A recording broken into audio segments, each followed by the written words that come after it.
মাতা পিতার মনে সবসময় এই বাসনা বাস করে যে ওনাদের সন্তানের যেন মঙ্গল হয়। নিজের সন্তানকে সেই সবকিছু দেবার সবসময় চেষ্টা করতে থাকেন যেগুলো তারা নিজেরা নিজেদের জীবনে কখনো পেতে পারেননি। এবং এই প্রক্রিয়ায় সব থেকে গুরুত্বপূর্ণ বিষয়টি ভুলে যান, নিজের সন্তানকে সেই জিনিস দেওয়া যেটা উনি সব থেকে আগে পেয়েছেন।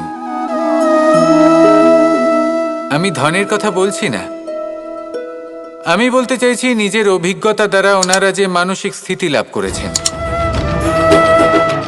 ওনারা যে মর্যাদা লাভ করেছেন, যে শিক্ষা ওনারা লাভ করেছেন, সবার আগে নিজের সন্তানকে সেটা দেওয়া প্রয়োজন।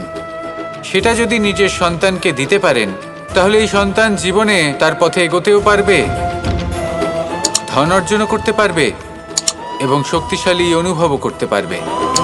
সেই জন্য সন্তানকে সবার আগে সেটা দান করুন যেটা সব থেকে বেশি মূল্যবান। সেটা দিন যেটা আপনি সবার আগে লাভ করেছেন। আসুন আমার সাথে ভালোবেসে বলুন, রাধা রাধা। সন্দেহ আর বিশ্বাস, এই দুই আবেগ যাদের বিশেষত্ব আছে, কিন্তু এই দুইয়েরই স্থান একই, মন। বিশ্বাস আর সন্দেহ এই দুটোই কখনো আমাদের দুঃখের কারণ হয়ে দাঁড়ায়, বিশেষ করে তখন যখন আমরা কোনো ব্যক্তির চরিত্রের আকলন উচিতভাবে করতেই পারি না। আর তাছাড়া এই কাজটা সহজ নয়।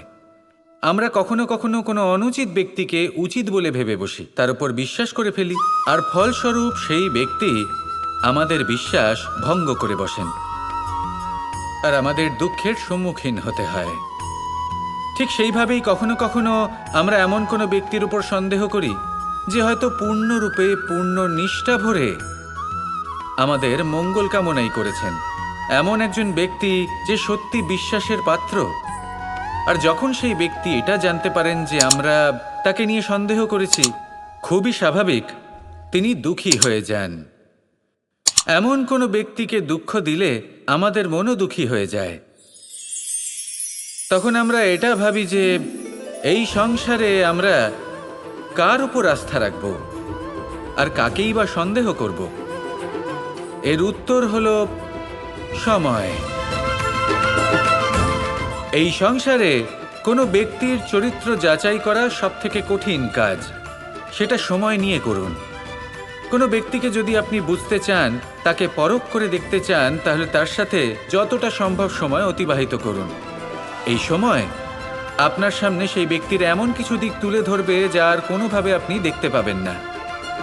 তারপর কি, সময়ের সাথে আপনি জানতে পেরে যাবেন যে এই ব্যক্তি, তার উপর বিশ্বাস করা উচিত নাকি অনুচিত। শুধু এভাবেই যাচাই করুন আর আমার সাথে ভালোবেসে বলুন, রাধা রাধা।